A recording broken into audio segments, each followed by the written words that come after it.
Hey, so welcome to my garage. I'm just rebuilding another 911 engine for this 3 litre SC.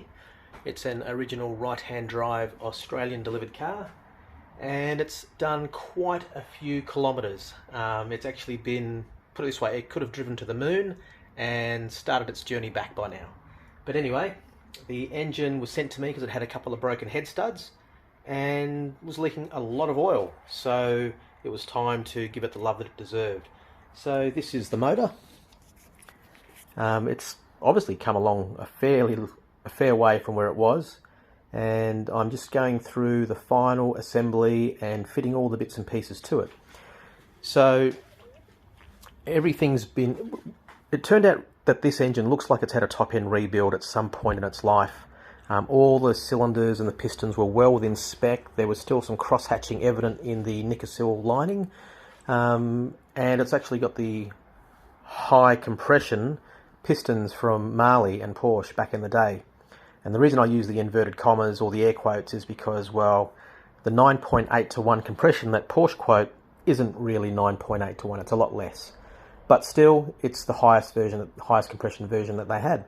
But they were well within spec, so there was no point in replacing them. We've reused those. We've upgraded to a set of 964 camshafts, and the client has supplied me with a set of aftermarket headers, and we've just picked up a second-hand 2-in, 1-out Dansk sports exhaust, so that should make it sound and breathe a little bit better. So yeah, in case you're wondering, everything that's aluminium has been vapor blasted and also coated in a clear Cerakote finish. It looks very, very bright in the video, or at least on my screen it does, but it does give it more of a factory finish. The raw vapor blasting is really bright and has a very high luster. The clear Cerakote takes the edge off that, but it also ensures that it's not going to degrade any more than what it currently is. So it's always going to be this finish. So the intake runners, the valve covers, the chain boxes and the chain covers, they've all had the same treatment. And I think you'll agree it looks pretty smart. The shroud is original, and we haven't painted that because it's still got its original finish. We just gave it a really good clean. The client, the owner of this car, has already replaced the fan and the alternator, so he's asked me not to Cerakote that. Just gave it a wipe down and get some of the grease and grime off it, but it's good to go. You can see the crank pulleys have all been zinc plated, and so they look. It's a shame. It's a real shame they get hidden in here. And funnily enough, most of the really pretty stuff that you see throughout the build, you don't get to see when the engine's put together. So I'm just at the part now where I'm fitting the airbox. I've already tested the airbox for leaks, and funnily enough, the only leaks that this had were around the pop-off valve that's been fitted at some point in the past.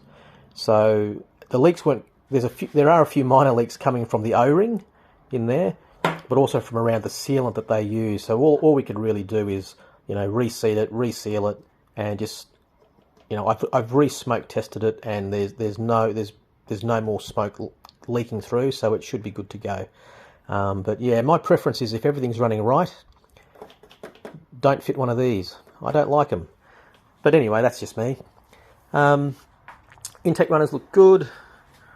Throttle bracket, that's been vapor blasted, and so has the breather cover as well. Flywheel's been machined or resurfaced at the machine shop, so that's been done. We've also fitted an oil line backdate. So this had the original factory oil line, which goes around the back of the motor. It comes around the back here and comes out at the right hand side. But of course, as you may or may not know, that can interfere with the headers because we now got an exhaust on this side. So we fit the backdate oil line kit, and that runs the return line underneath the front of the motor here and positions there right next to the oil cooler. So yeah, the next stage now is to get the fuel metering plate back on. So I've got to clean that up tomorrow and start going through it, fitting some new gaskets, and it should all be good.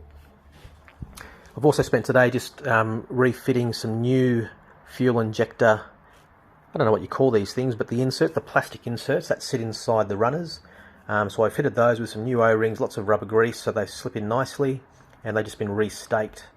And yes, that's one of the things which they should be done, but I think they've been done once before. There was already one other set of staking marks, but funnily enough, not all the runners had the second set of stake marks. So I'd say that they've probably replaced a couple at some point in its life. So yeah, new oil, cam chain tensioner oil lines, oil pressure lines. So rather than reusing the old ones, I'd rather get new ones. The crush fittings, the olives in there are nice and fresh, so in case they've been done up 3 or 4 times before. Yeah, so, and I've also fitted a new oil pressure sender. The old one, actually, you could rotate it, like you could back and forth a couple of degrees, so I just didn't trust it. If it was ever going to fail, it was probably going to fail after I rebuilt the motor, and I'd get the blame, so we fitted a new one of those too. And yeah, that's it.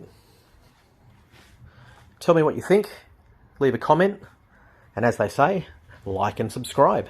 Thanks for watching.